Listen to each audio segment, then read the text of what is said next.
I welcome you all to this retouching training. It's actually meat retouch, and it comes in season, happens every month.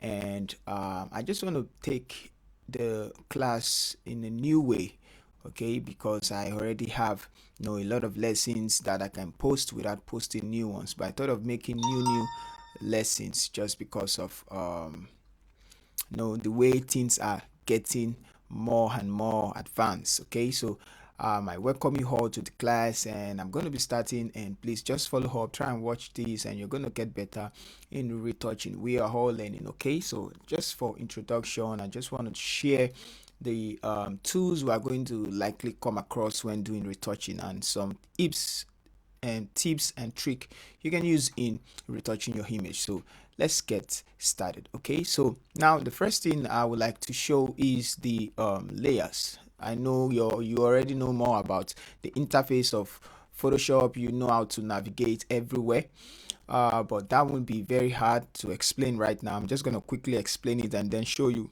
what the retouching tools can do.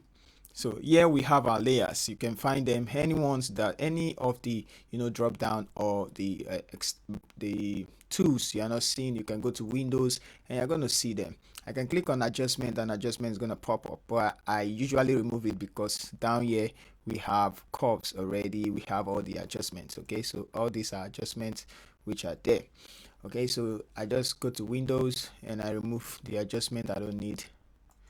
You can do all that if you feel like. Okay, so the second thing is to know when to use the layers, the rasterize layer and convert to smart objects. Right now my tools are not showing, so I can go to Windows, go to tools, click it, and it's going to show. So if you click on this arrow, it's going to bring it down straight. I like mine like this.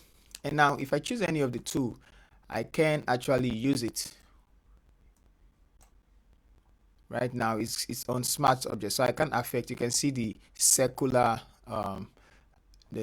icon.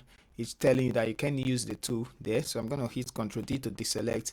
I'm also going to take the brush, and you can see any of the tool I use, it's going to say could not use this brush tool because it's a smart object. Now you need to know when to convert to a smart object and when to rasterize the layer. So right now I just rasterize the layer. I just right click, rasterize layer or rasterize layer style.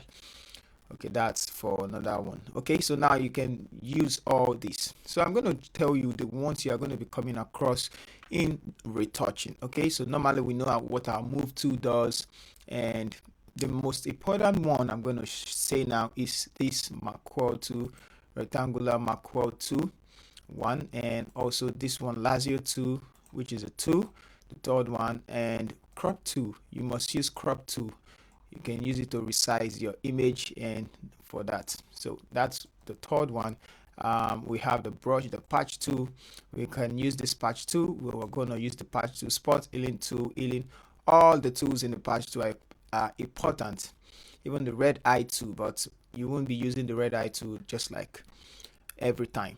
Now we have the brush tool, which is very important, the brush and the mixer tool brush. This is where we actually talk about using the skin tones, blending of skin tones, and mainly for skin tones, making it uniform and the rest. Okay, so removing of white eyes, making the eyes white and the teeth, it just affects the colors. So the brush tool and the mixer tool brush, and this one, which is the clone stamp tool, is actually used in retouching the textures in the image. So we have textures like the pimples, the eyes, the lips, the nose, the ear, all this, that have contours, the contours in the image. That's what we use the clone stamp to do, and I'm going to show you a practical example as we move on. Okay, so the eraser tool, I don't think we use the eraser tool. It's not actually the gradient tool, which we are going to be using. It's for blending of skin tones and for color grading. So we're going to be using that one, but instead of using this gradient tool, we're going to be using the one in the adjustment layer, which is down below here, the right hand side, and you're going to see gradient and you're going to see gradient map. So you can use the gradient tool for the what's it called now, color grading, like I said. Okay, you can also still use it for your skin tones correction when you want to blend skin tones together.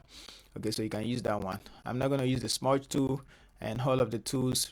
You can use the pen tool if you want to, you know, cut out the subject and change background and many others. Okay, but I prefer just going to select and select subject.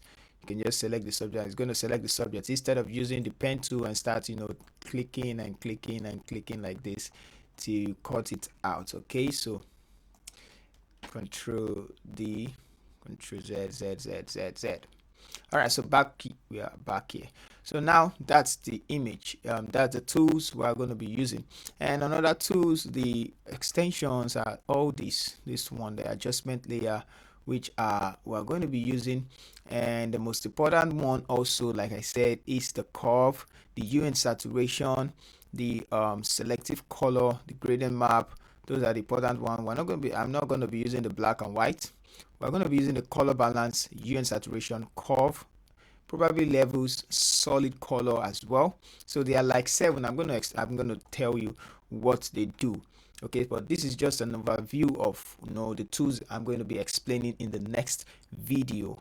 Okay, so all this I'm going to explain all of that and how to use all these tools to make retouching very, very easy, and for you to get the whole concept of how the tool work and how to use them in retouching your image. Okay, so I think it's our time we dive in. So for the edit, you're going to see where I'm going to use the transform tool and the perspective wrap, all this transform tool, free transform also, and perspective warp. We're going to use it to correct the shape of the subject, as if she have a deformed head, deformed ear like this. Now you can see the ear is looking different. This one is bigger, this one is smaller, and the head is tilted. You can actually shift them, you know, you can shift it and balance everything, make the hair round, and also shift the neck. You can do all that with those tools.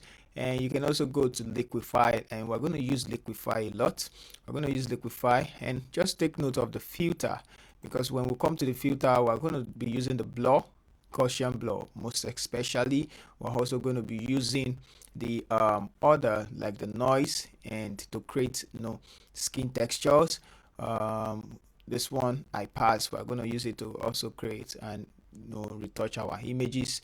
And camera raw filter for more advanced, you know, color editing. But instead of that, we're going to be using, instead of camera raw filter, we can use our Capture One and Lightroom to, you know, edit and blend image. So let's get started with the next class. See you